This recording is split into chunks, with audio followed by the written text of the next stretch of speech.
میرے والد بیمار ہیں، جمعہ کی نماز خطبے کے ساتھ نہیں پڑھ سکتے، تو کیا مسجد میں موبائل لے کر گھر پر خطبہ سن سکتے ہیں؟ اب اگر یہ آدمی معذور ہے اور مسجد تک نہیں آ سکتا تو اس کے اوپر جمعہ نہیں، ظہر کی نماز ہے، اور ظہر کی نماز کے لیے خطبہ نہیں ہے، خطبہ سننا اس کے لیے واجب اور ضروری نہیں۔ جمعہ ہے، عیدین کی نماز ہے، یہ عورتوں پر جمعہ نہیں ہے، عیدین کی نماز نہیں ہے۔ اسی طرح جو معذور ہوں اور ایسے بیمار ہوں کہ مسجد نہیں آ سکتے، ان پر جمعہ کے دن جمعہ کی نماز نہیں ہے، ظہر کی نماز، اور ظہر کی نماز کے لیے خطبہ ضروری نہیں ہے۔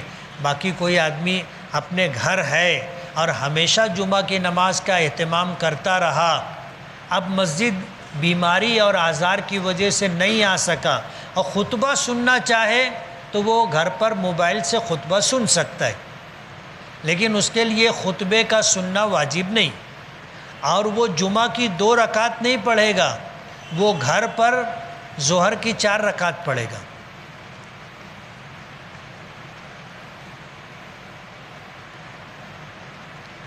اگر کاریگر بدلی دیا اور سیٹھ روکڑا بازار سے کاریگر لانے گیا تو وہاں پہلے ایکسٹرا 200 روپیہ مزدور مانگتا ہے، تو کیا یہ جائز ہے؟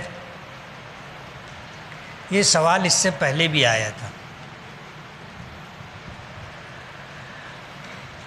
اب جو آدمی مزدوری کر رہا ہے، وہ آدمی اگر اپنی مزدوری میں یہ طے کر لے کہ جو میں محنت کر کے کپڑا تیار کروں گا اس کی مزدوری تو لوں گا، لیکن تم مجھے ہنگامی طور پر لے جا رہے ہو تو مجھے 200 روپیہ اور دینا پڑے گا، اور سیٹھ اس پر راضی ہے، کارخانے دار اس پر راضی ہے، تو یہ لینا جائز ہے۔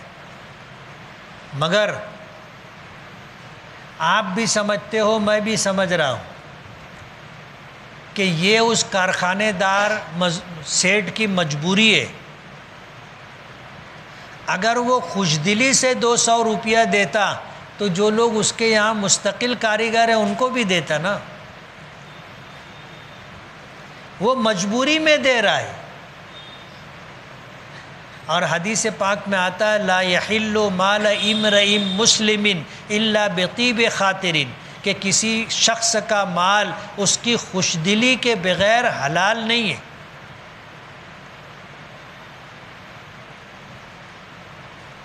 اس لیے نہیں لینا چاہیے، ایسا مطالبہ نہیں کرنا چاہیے۔ اور اگر آپ نے مطالبہ کیا اور اس نے بحالت مجبوری دیا تو آپ سمجھ سکتے ہو کہ وہ خوش دلی سے نہیں دے رہا ہے، مجبوری میں دے رہا ہے، تو وہ آپ کے لیے اچھا نہیں۔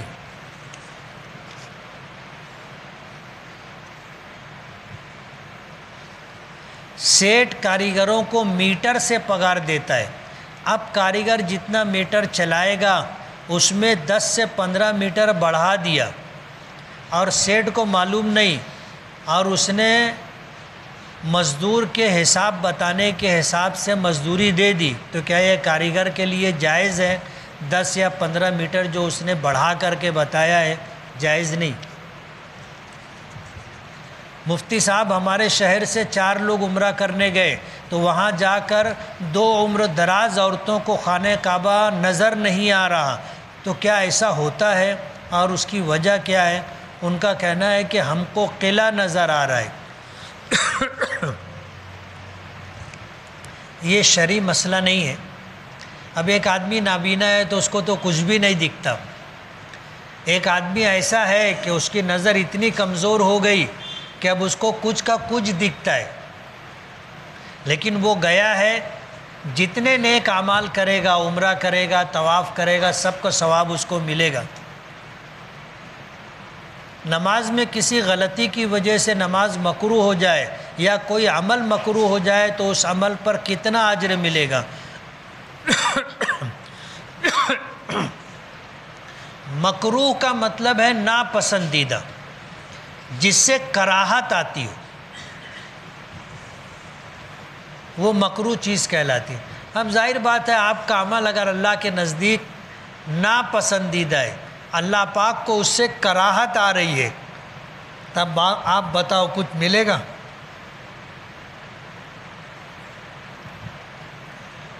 اس لیے مکروہ کام نہیں کرنا چاہیے۔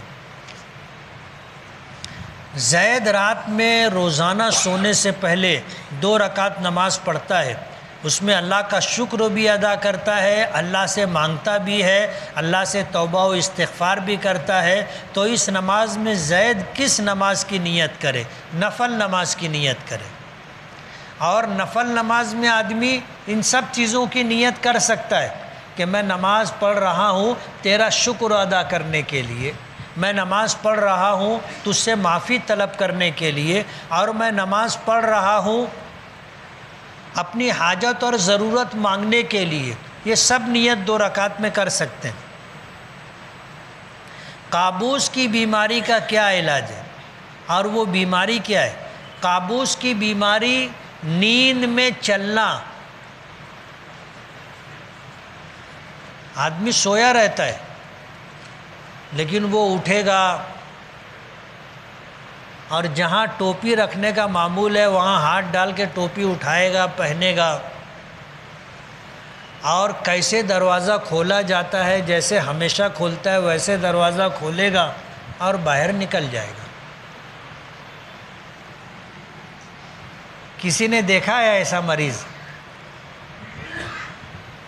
میں نے دیکھا ہے۔ ہمارے شیخ تھے مولانا محمد ایوب اعظمی رحمۃ اللہ علیہ، ڈابھیل کے شیخ الحدیث تھے، علامہ انور شاہ کشمیری رحمۃ اللہ علیہ کے شاگرد تھے، اور 80 سال سے کچھ زائد عمر ہو گئی تھی، بخاری شریف پڑھاتے تھے ڈابھیل میں، اور میں ان کی خدمت کرتا تھا۔ ان کا کمرہ تھا، نکلنے کا دروازہ تھا، ادھر بازو میں چھوٹا دروازہ تھا، اس کمرے میں میں رہتا تھا، اس کمرے میں حضرت رہتے تھے۔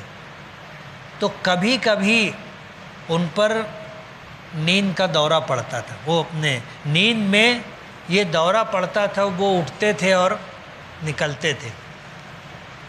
تو ہم لوگ ان کو جو ہے جب وہ سونے لگتے تھے تو ان کے دروازے میں ہم لوگ تالا لگا کے چابی اپنے پاس رکھ لیتے تھے،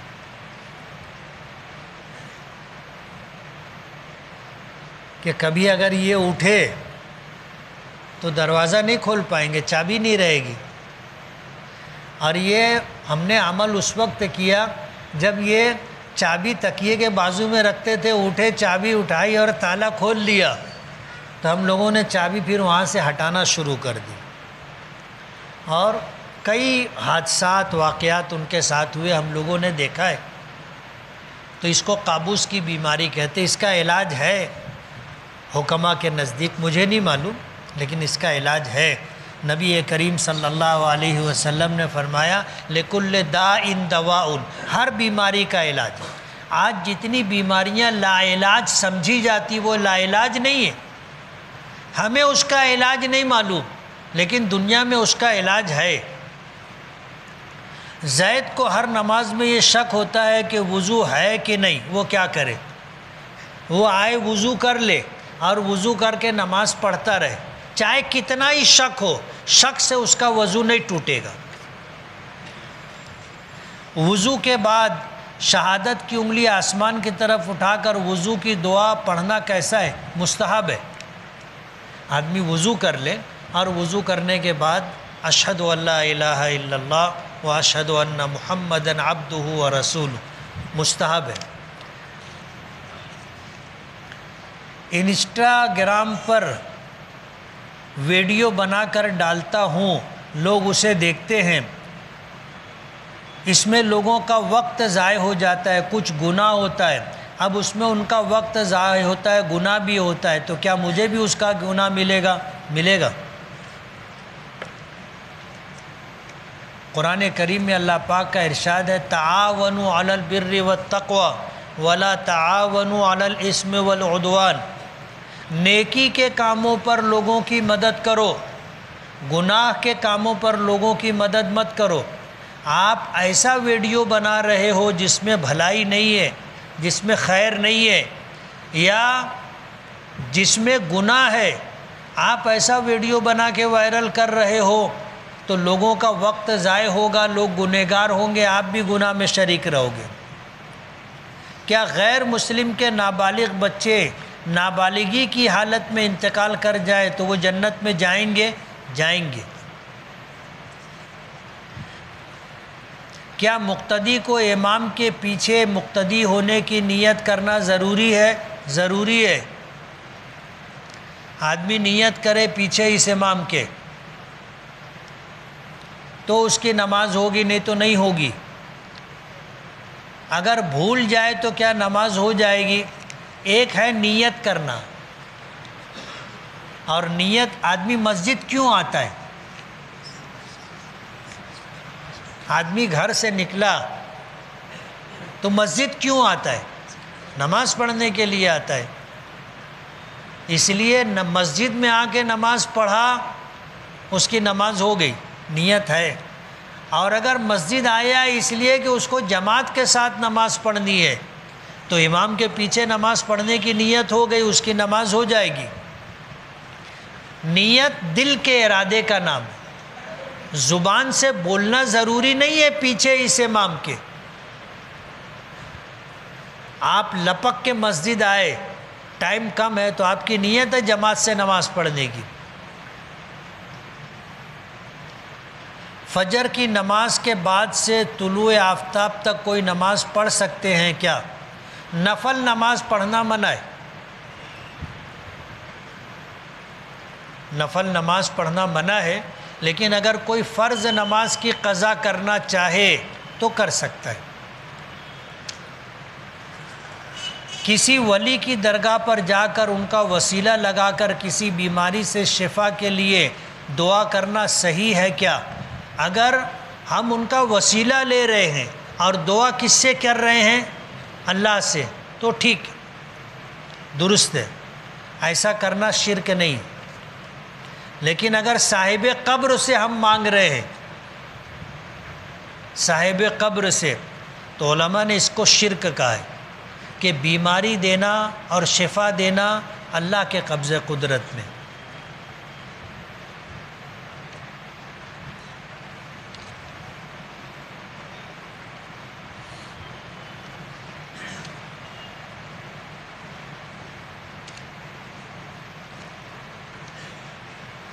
زید کے چچا زاد بھائی کا نیا گھر بنا ہے اور زید اس گھر میں 40 دن تک سورہ بقرہ پڑھ رہا ہے۔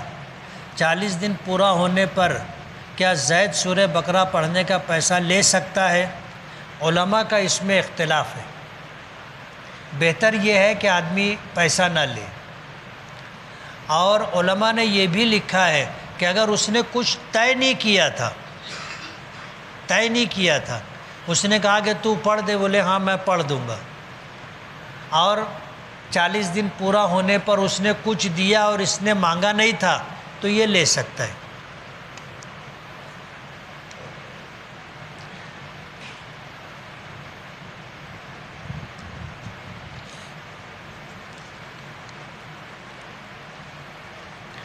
ہم کسی شخص کو دعوت پر بلاتے ہیں تو اکثر ایسا ہوتا ہے کہ ان کے ساتھ 2-4 لوگ اور آ جاتے ہیں، جبکہ ان زائد لوگوں کو دعوت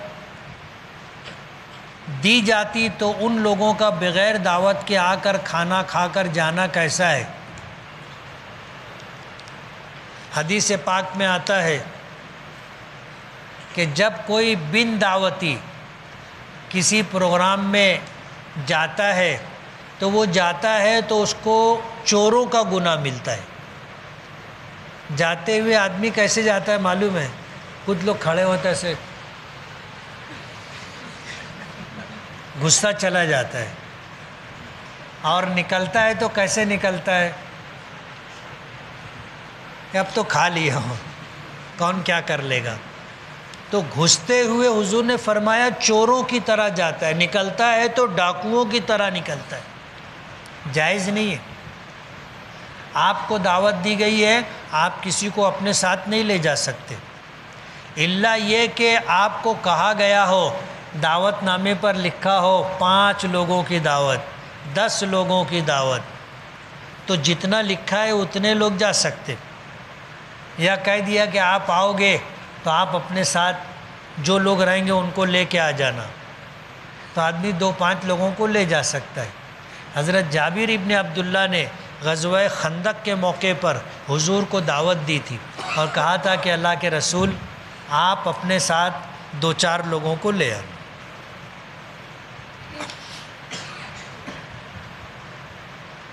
تو حضور نے اعلان کر دیا، وہ سب کی جابر کے گھر دعوت۔ اب حضرت جابر نے سنا تو پریشان ہو گئے، بھاگے بھاگے گھر آئے، بیوی سے کہا مصیبت ہو گئی۔ بولے کیا؟ بولے ہم نے حضور کو اور کچھ 2-4 لوگ کو دعوت دی تھی، ہمارے پاس یہی انتظام ہے، حضور نے سب کو دعوت دے دی۔ تو بیوی نے پوچھا تم نے کہا کیا تھا؟ تو کہا میں نے کہا تھا کہ اللہ کے رسول میری آپ کے گھر اور آپ کے ساتھ 2-4 لوگوں کی دعوت ہے۔ تو بیوی نے کہا کہ حضور کو اور 2-4 لوگوں کو کھلانا ہماری ذمہ داری، باقی جتنے لوگوں کو دعوت دی گئی ہے وہ حضور نے دعوت دی ہے، اس کی ذمہ داری حضور پر ہے۔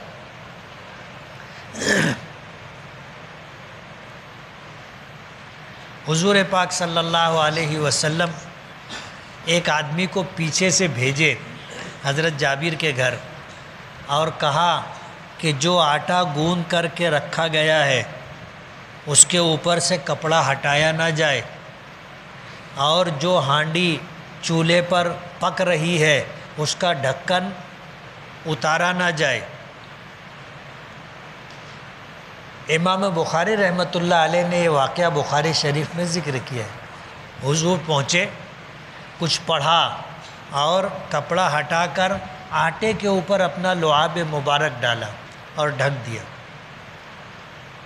اور ہانڈی کا ڈھکن سرکایا اور اس میں اپنا لعاب مبارک ڈال کر ڈھکن لگا دیا۔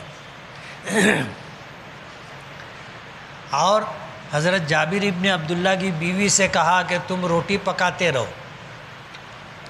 وہ روٹی پکاتی رہی، حضور اپنے ہاتھ سے روٹی لیتے، اس کو چورتے، ٹکڑا ٹکڑا کرتے، تھال میں رکھتے، اپنے ہاتھ سے ہانڈی میں سے شوربہ نکال کے ڈالتے، اور 10 لوگوں کو کھانے کے لیے بٹھائے۔ جتنے لوگ تھے خندق کھودنے میں سب کئی دن کے فاقے سے تھے۔ جب کھانا ملا اور وہ بھی بکرے کا سالن اور روٹی دبا کر کے سب نے کھایا، سب کھا کے اٹھ گئے، جتنے لوگ تھے سب کھا چکے۔ حضرت جابر ابن عبداللہ رضی اللہ تعالی عنہ کی بیوی کہتی ہے قسم ہے اللہ رب العزت کی، آٹے کے اوپر جو کپڑا تھا وہ کپڑا جھول بھی نہیں کھایا، جیسے تھا ویسے ہی رہا، اور ہانڈی جیسی ابل رہی تھی اسی طرح ابلتی رہی، اور سب لوگوں نے کھانا کھا لیا۔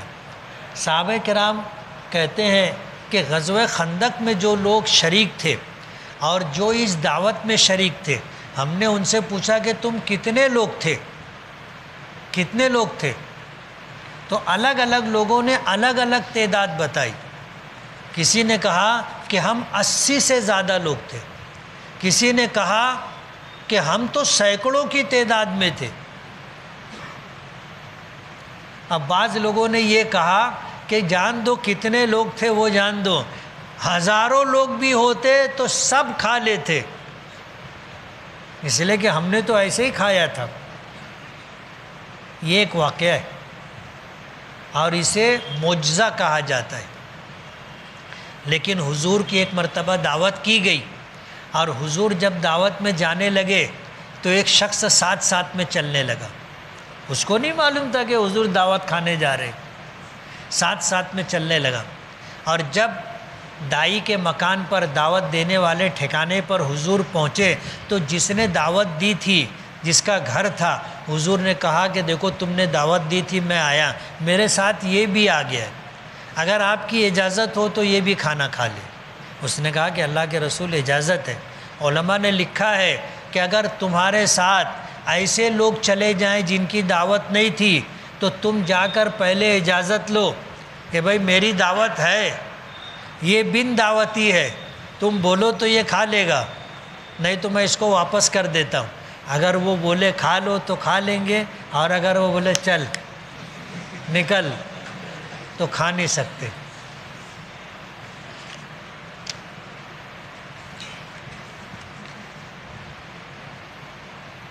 کیا پانی کا کاروبار کرنا جائز ہے؟ فلٹر مشین لگا کر اور اسی طرح پیکنگ کی بوتل لا کر جائز ہے۔ میں بیمار تھا، میں نے اللہ سے یہ دعا کی کہ اللہ مجھے ٹھیک کر دے تو میں جماعت میں جایا کروں گا، تو کیا یہ نظر ہو گئی؟ ہاں یہ نظر ہے، اسی کو نظر اور منت کہتے ہیں۔ اب جماعت میں جانا پڑے گا، نظر پوری کرنا واجب ہے، وقتاً فوقتاً جایا کرو۔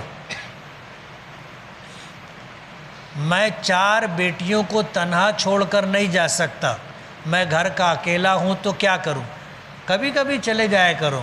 سال بھر کی جماعت میں جانا یا چلے کی جماعت میں جانا یا 3 دن کی جماعت میں جانا ضروری نہیں ہے۔ جس کو جماعت میں جانا کہتے ہیں کہ بھائی جماعت گئی، آپ بھی ان کے ساتھ چلے جائیں، جماعت میں 1 دن لگا کے آ جائیں، آدھا دن لگا کر کے آ جائیں، یہ بھی جماعت میں جانا ہو گیا۔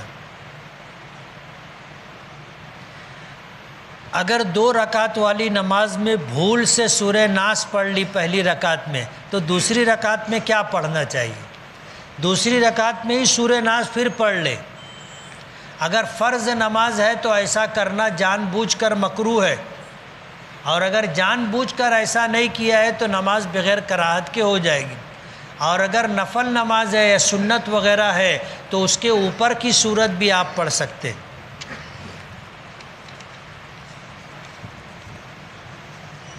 محلے کی مسجد میں ایک جماعت ہو چکی ہے، جماعت کے 1 گھنٹے کے بعد کچھ لوگ آ کر مسجد کے صحن میں دوسری جماعت کھڑی کر دیتے ہیں، تو کیا محلے کی مسجد میں دوسری جماعت کرنا درست ہے؟ ان کی نماز ہوگی یا نہیں؟ نماز ہو جائے گی، لیکن محلے کی مسجد میں دوسری جماعت کرنا مکروہ ہے۔ اگر راستے کی مسجد ہے یا جنگل کی مسجد ہے تو وہاں دوسری جماعت کر سکتے ہیں۔ اسٹیشن کی مسجد ہے، محلے کی مسجد نہیں، اسٹیشن کی مسجد ہے تو وہاں بھی کئی جماعت کر سکتے ہیں۔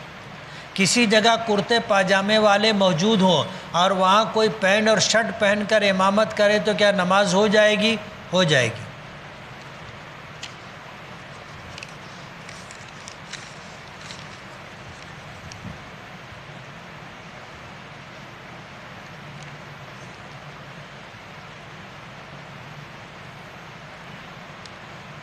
میں مختلف مسجدوں میں نماز پڑھتا ہوں، امام سے آج تک سورہ یاسین پڑھتے نہیں سنا۔ ضروری نہیں ہے کہ سورہ یاسین پڑھی جائے، اور آپ نے نہیں سنا ہوگا، کچھ امام لوگ پڑھتے ہیں۔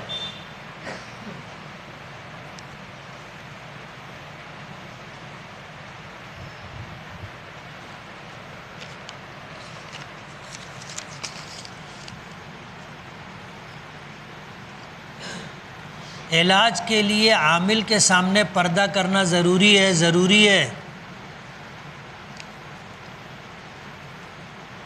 عامل لوگ جو ہوتے ہیں ان میں بہت سارے جو ہے ڈھکوسلے باز ہوتے، اور بہت سارے جو ہے پردے کی آڑ میں کچھ دوسرا کرنے والے لوگ ہوتے۔ عامل بننے کے لیے آدمی کو باقاعدہ عملیات سیکھنا پڑتا ہے، اور مالیگاؤں میں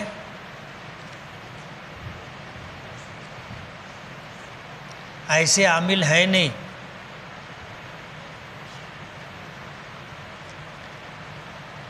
اس لیے عملیات کے چکر میں نہیں رہنا چاہیے اور کسی عامل کے یہاں حاضری نہیں لگانا چاہیے،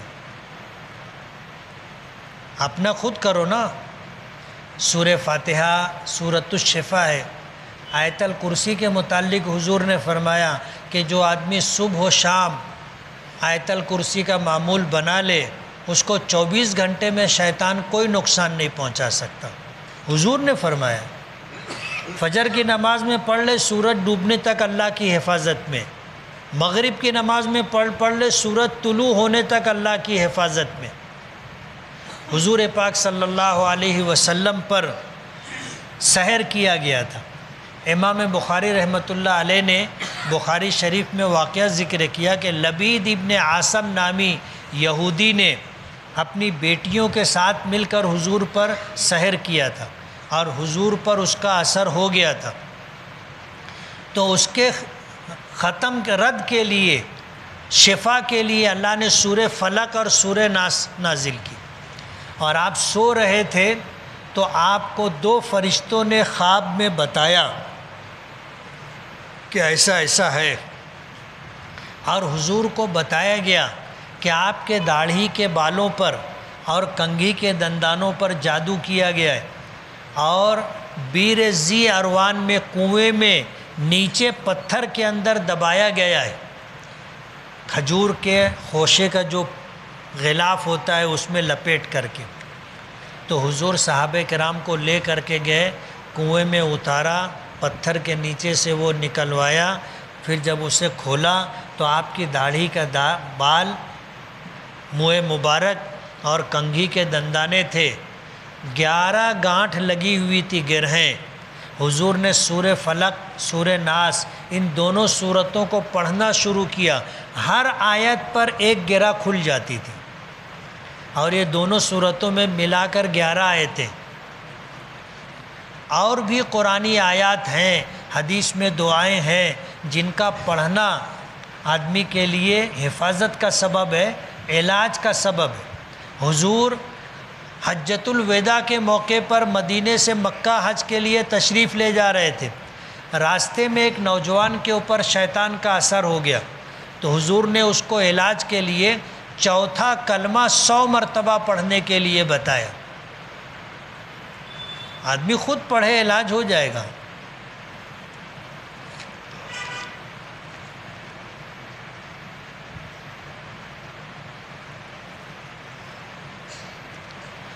جمعرات کے دن ہمیں مجلس کا انتظار رہتا ہے، جب خبر ملتی ہے آپ نہیں ہیں، درس نہیں ہوگا تو بہت افسوس ہوتا ہے۔ اس لیے اگر جمعرات کے دن کسی وجہ سے مجلس نہ ہو سکے تو آپ سے درخواست ہے کہ سنیچر یا اتوار یا جس دن بھی آپ مناسب سمجھیں درس حدیث کی مجلس کا انعقاد کریں۔ کوشش کریں گے کہ جمعرات کو معمول کے مطابق ہوتا رہے۔ میں بھی ناغہ نہیں کرنا چاہتا، لیکن کہتے ہیں نا کہ کچھ تو مجبوریاں رہی ہوں گی، یوں کوئی بے وفا نہیں ہوتا۔ اگر ناغہ ہوتا ہے تو بہت مجبوری میں ہوتا ہے۔ بسم اللہ الرحمن